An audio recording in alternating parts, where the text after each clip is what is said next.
up, beautiful people, and welcome to a new episode of the Spoonettes podcast. I'm Alicia. And I am Whit. And I'm Mandy. And before we get started today, please make sure you hit that subscribe button. Thank you kindly. But today we are going to talk about overcoming mental blocks and obstacles. But first, before we get into that, I think it's important for us to even identify what an obstacle is. So an obstacle is usually something that prevents or hinders our progress. But although it seems that it could be, challenging to overcome these obstacles, it can be done. And it all starts with our perspective. So instead of looking at an obstacle as just that, an obstacle, let's see how we can flip this thing out into a reality. It's an opportunity, which then becomes your reality. Yep. So I think a lot of times, when it comes to us just thinking about like having a goal and then boom, something happens and then we know we have to alter a little bit. Some people fold and some people feel like, well, maybe, I don't need to do this thing, or maybe this isn't for me. But no, like let's take it back a notch and let's figure out, well, what are some things that we can do to make this an opportunity to learn and to grow? So Mandy, what are some things that you feel that could help people who has either their goals have been interrupted by an obstacle or a mental block? How could you help them with that? So I think it's really important to know that fitness is a lifelong process. Mm-hmm. So life does not come at you in a straight arrow. I mean, we talked about this a couple of months ago on our podcast. Yes. Life is not linear. You have to be flexible. And the same goes for your fitness and health goals is like, you have to be flexible. So life throws you an obstacle. Let's say you tear your ACL. Maybe you find a seated workout class that you love. We personally offer those in E2M, and we have a lot of people who have had knee replacements and things of that nature that we're like, hey, you don't have to stop. You just have to flex. And so I think it's really important to know that life never comes at you in a straight line, no matter who you are, what you do, how consistent you are. Mm-hmm. There are always going to be unexpected challenges. And just know that you have to be flexible and move in whatever direction you have to move in. You wouldn't quit your job because you didn't make a sale. You would change your sales strategy, or you would find another client to sell to. So I think it's important to know that you have to just keep going at whatever capacity that is in order to reach your health goals. And then just like you said, you have to change your perspective on a lot of things. So, we really never want clients to think of, having this diet mindset where you go on a diet and you reach whatever goal you wanted to, your weight loss goal or whatever, fit into whatever outfit you wanted to, and then you just go back to your old ways, because then your body's going to follow. Your body does whatever you tell it to do by feeding it and the activity that you give it and that type of thing. So you have to really be honest with yourself and think about it as like a lifestyle, a true lifestyle. So I think just being flexible is super important, and knowing that you just have to kind of change those obstacles into opportunities where maybe you can't do as much cardio, but you can start to strength train. And that's like a whole new interest you might find. Or maybe you can't do high intensity workouts, but you can do yoga and Pilates, because let me tell you something, these yoga and Pilates workouts, they're the real deal. Y'all remember when we went? Yes. Oh my goodness. That was rough. Me and you. We did hot yoga together, y'all. For the first, was it y'all's first time? That was my first time. And I'm telling you, even me, I've done it a bunch of times, and I was absolutely drenched. It was like the best workout, and you get done and you're like, that was like such a great new thing that we tried. It was good, but I was like, child, what I was sweating, and I don't even sweat. I look like a glazed donut. It gives you, yes. I was like, okay, I'm a little glazy. And it gives you a whole new kind of perspective on these people who do yoga regularly, and you think like, oh, they're taking a nap in class. They are not taking a nap in class. That wasn't my first time doing yoga. That was my first time doing hot yoga. But even the first time I ever took a yoga class, for one, I feel like my mind is doing this 24/7. So it's hard for me to do it anyway, just mentally, which is correct. I'm trying to listen, slow down. But my mind is like, But yeah. So one thing I will say, I think those are all great advice. But one thing that I notice about you sometimes during your live, I know you have a baby girl, and sometimes she appears in your lives. And I think for some people, they can look at that as like, oh my gosh, it's interrupted now. That's an obstacle. But no, but you use that moment to show our clients like, no, just because you're a parent and your child may come into your workout, you use that as an opportunity to show other parents like, no, you can still get your workout in. Don't let that be an excuse. It's a part of life. So I know sometimes it's not like it's planned, but I love that you don't just be like, oh my goodness, I have to stop. Like, no, you make her feel comfortable. You put her to the side and then you keep going. That is a great representation of how you can inspire other parents to know, like, no, you can keep going. Yeah, baby girl may come, but you can keep going. And so I love that you about said that. And thank you so much. It is, being a mom is my favorite thing that I get to do in life. And so, just from having lived the lifestyle that we do, like Kyra knows, mommy's going to get her workout done. So if she gets up in the morning while I'm doing my live with our clients and comes down, like I do kind of like get her situated, and it's almost like by accident my life, unexpected life occurrences have really been able to help our clients, because we have a postpartum moms group where they have little babies. And I can remember when Kyra was a baby, I would get through like 3 rounds of circuits, and then I'd have to go and nurse her and put her back to bed. I mean, but you come back and do it. And I'm really, it's an honor to me to be able to show other parents that, like, you can still do this. Yes. Here's how I do it. And I hope that helps. So no, it does. I mean, I don't have any kids, but even just outside looking in, I'm like, yeah, that just shows that a lot of times it's so easy for us, again, use things as obstacles, and then they turn into excuses, and it turn into us not doing the work. So, I mean, I'm not going to say keep it coming, because I know it's not planned, but just keep showing, who you truly are, and you are a great mother. And I enjoy seeing it happen sometimes, because I'm like, you better keep working, girl, because it's true. It's life. Look, she'll come and just lay on my mat. Yeah, but that's what I'm saying. It's like, it's a great representation of who we truly are. Yeah. So thank you. Love it. Thank you. But what about you, Miss Lady? If somebody's like, man, I done hit a wall. I don't want to do this. I don't know how to do this. I don't know how to keep going. How would you help them shift their perspective? So I think it's very important for me, and this is my experience, is surrounding myself with positivity. So like me, like you, like my Spoonettes right here.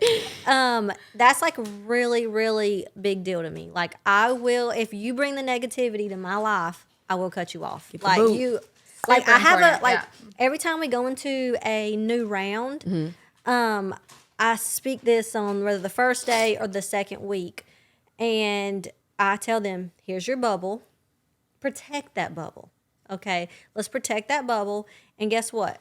You're going to have to allow yourself to be vulnerable. And what I want you to do is step into that bubble. And this is what you're going to protect. Okay? That vulnerable word makes me sweat. I know. But you have to allow yourself. You have to allow yourself to be vulnerable for the change, for everything that life is going to throw at you. I mean, y'all know I'm 0 to 100. Okay? Like, I am just like, I'm never like, let me just ease into something. I'm like, let's do this. So, I mean, let's say, for instance, you have a death in the family.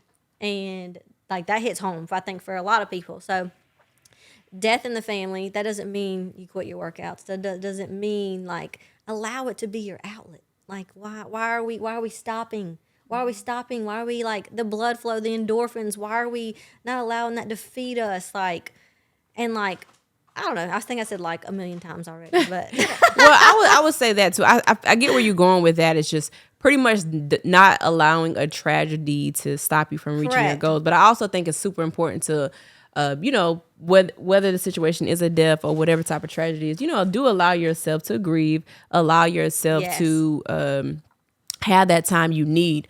But I think what's important, to tag along with what you just said, know that it's 100% okay when there is an interruption. So yes, 100%. I know for us, we are more disciplined. So if something tragic was to happen, we may not take a week off. But for some people, they may need that week. They may need that month. Yeah. And it's okay.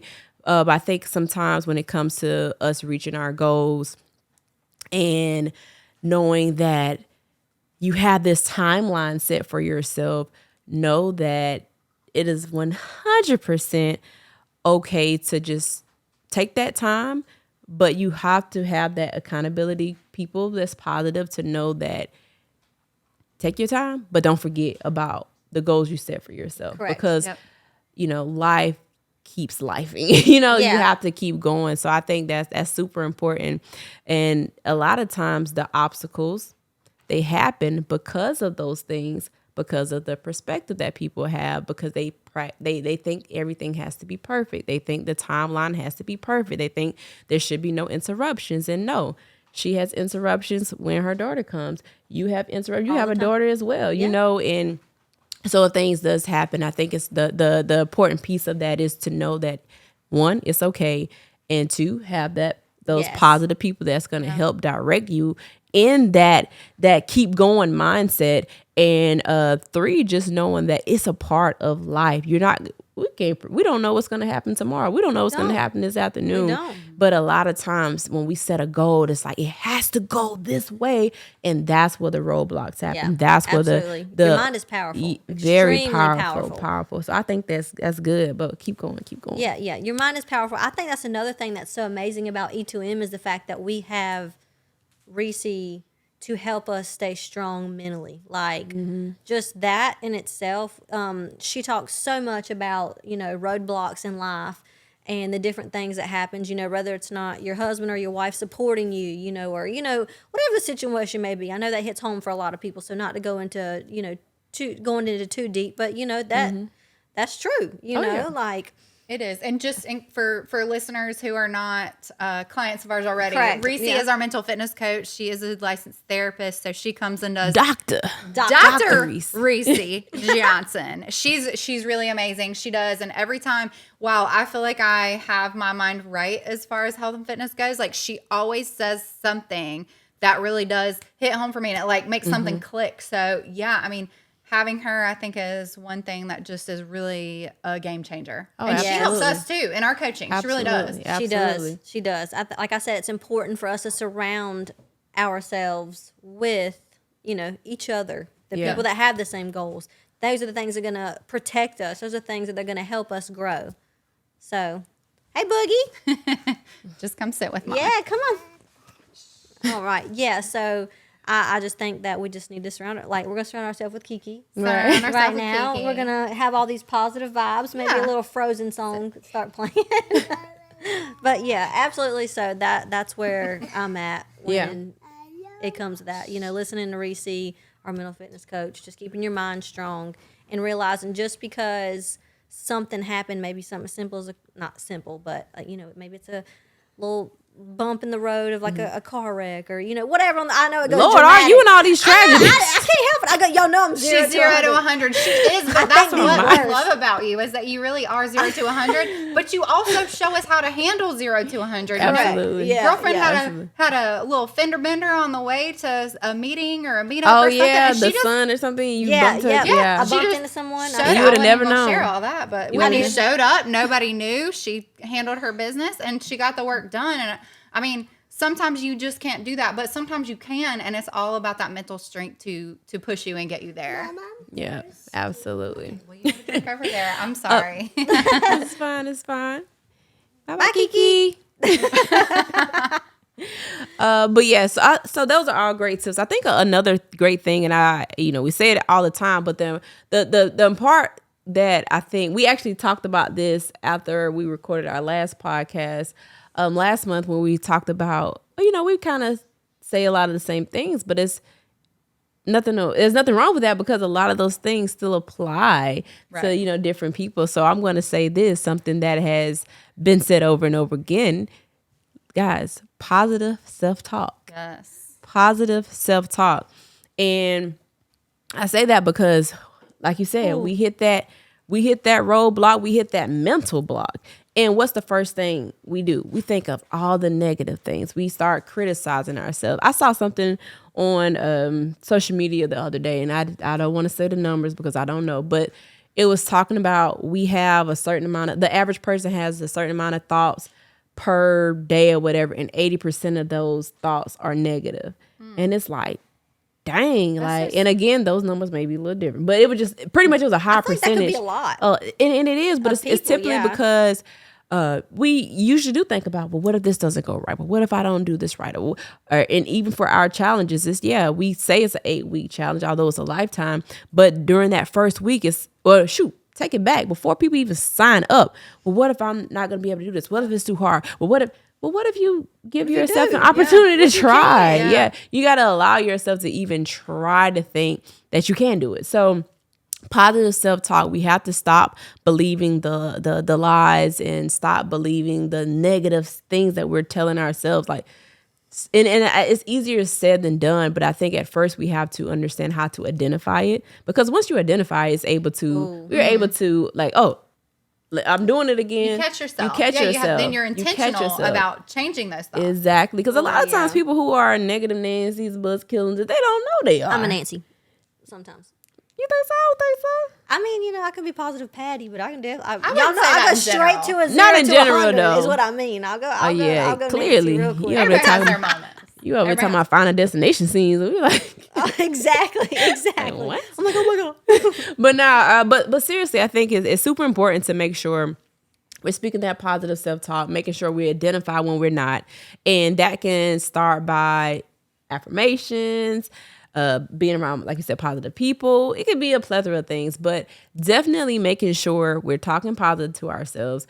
Another tip that I would suggest when it comes to overcoming obstacles is setting your expectations in a realistic way.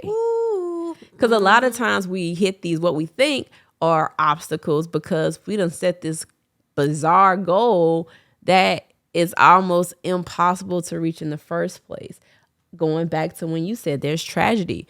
If we have this goal set where everything is going to be perfect, everything is going to align. I'm going to eat perfect every day. I'm going to finish my gallon of water every day. I'm going to work out every week, 6 days. Baby, if you think it's good to have those thoughts and those goals, but if you think like that, life where is on a silver platter, like you said, it's never a straight line. But I think it's good to have these goals, but it's also even better to know that, you know what, life can happen. Don't allow it to be an excuse for you to slip up, but understand that it's okay when it does. Yeah, and you have to find that balance to know it's okay when life takes over. Mm-hmm. It's okay when my daughter has to stay home because she's sick and I don't get to the gym because I know that I still ate well that day and I still just did whatever I could. Or when she went down for a nap, I went outside and, got to work out in the garage. Made it happen. It's important to find a balance. And I think that's something that a lot of people really do struggle with, that all or nothing mentality, when it's like some days it's okay to just do something. It's okay to just do 200 jumping jacks in your living room if that's what you can get in that day because you did something and you did what you could do. So, I mean, really, I would encourage you, if you're listening, to find a really good balance. And it takes trial and error to get there. And it's okay it takes if you're a lot. Sick. It's okay if you're sick to rest. Can we hit on that? Definitely rest when you're sick. Definitely rest when you're sick. It goes right back into the whole, it's 100% okay if you have to take a little break. Correct. You have to take a little break. And I'm pretty sure we all have had that moment where it's like, oh, girl, can you take my life? Because I am whatever you're going through. And it's like, oh, we got your back. We got your back. But you have to allow that. You just have to allow that moment. So another thing, too, when it comes to like overcoming obstacles or whatever, a lot of times when things happen, and I don't know if you ever experienced this, but we sometimes we could complain about it. And so say, for instance, I'm going to keep it mild. But like if you're in the gym and say, for instance, you wanted to do legs and the squat machines are taken up, the leg press machines are taken up, like pretty much everything that you want to use is taken up. I'm sure we all been there. Oh goodness, yes. And instead of just saying like, okay, well, I can start somewhere else, or I can just use dumbbells, I can just get more creative, sometimes the response is just to complain. I might even, well, I'm not saying me, I'm saying me in general, like you may even call someone, complain about, like complaining gets you nowhere. Yeah, it just makes that frustration grow. It doesn't minimize it. You want to find out how to minimize it. Like you said, do something else. Do something else. Still getting work done. You don't get the straight bar, you get the dumbbells. Like that type of thing. You go to the grocery store. Do cardio, okay? Do something. And that really goes back to what you were saying, Whitney, about surround yourself with positive people, because like we're really good to all text each other. Like if we're having a struggle or something and just be like, y'all, I need, like, this is a perfect example. You texted us the other day, what y'all doing in the gym today? I need a little inspiration. So stuff like that, where you reach out to your positive people to kind of like pull you out of that negative habit, right? And that complaining habit, I think is like so good, but it's just about being intentional and doing that. Right. Because like you said, I could have easily been like, man, I don't feel like working out today. Like I'm this and I'm that. And instead I just say, hey, what y'all doing? What y'all working on today? You know? But even like, you know, people go to the grocery store where, oh, well, they're sold out of this, or this is, eggs are $1,000 now. You know, I had to go back to the eggs because them eggs is hot, child. But anyway, but no, just for real, like, you know, just finding different alternatives. And again, it goes back to changing your mindset. Stop being so negative. And I think those are all great tips to help us kind of. It's all about adjusting. That's what it is. It's adjustment. It's adjustment. And it takes trial and perspective. And Perspective. It takes a lot of, adjusting perspective and tons of trial and error, guys. Like, don't quit when you find that one way doesn't work, or 2 ways don't work, or 5 ways don't work. Like, or I ate 5 cookies today, so I'm never going to work out again. Right. It's not the end all be all. Sense. It's a hiccup. No sense. You're human. You know, we're human. Some days I ate 5 cookies. Yeah, I'm human. Exactly. And guess what? I go ahead and have my healthy meal after that, and I get my workout done after that, and it's just like you just keep it moving forward. And hiccups are hiccups, and that's what it is. Brush yourself off and move forward. Come on now. Well, I love that, guys. Well, thank you so much for the tips that you guys provided. Hopefully they help. I'm sure they did. I'm not gonna say hopefully. I know they help people that's listening to the podcast. But for real, guys, if I had to sum it all up, the most important thing is, you know, check your perspective. And I'm not going to sit here and say that you would never run into an obstacle or a mental block. It's a part of life. But what's important is how you respond. So if you learn how to, I guess, change your perspective on not just looking at an obstacle as that, but look at it as an opportunity, it's going to provide you a better outlook on the overall picture. You're going to be able to, I feel like you're going to be able to have more faith in what you can do and what can come of the situation. So again, thank you guys so much for tuning in for our 4th episode. Maybe 5th out of 6. 6th episode. All it right. Went quick, right? So good. All right. Well, 6th episode. Make sure you hit that subscribe button, guys, because we have plenty more to come. But God bless you. And remember, you can overcome those obstacles. Yes. Bye. Bye.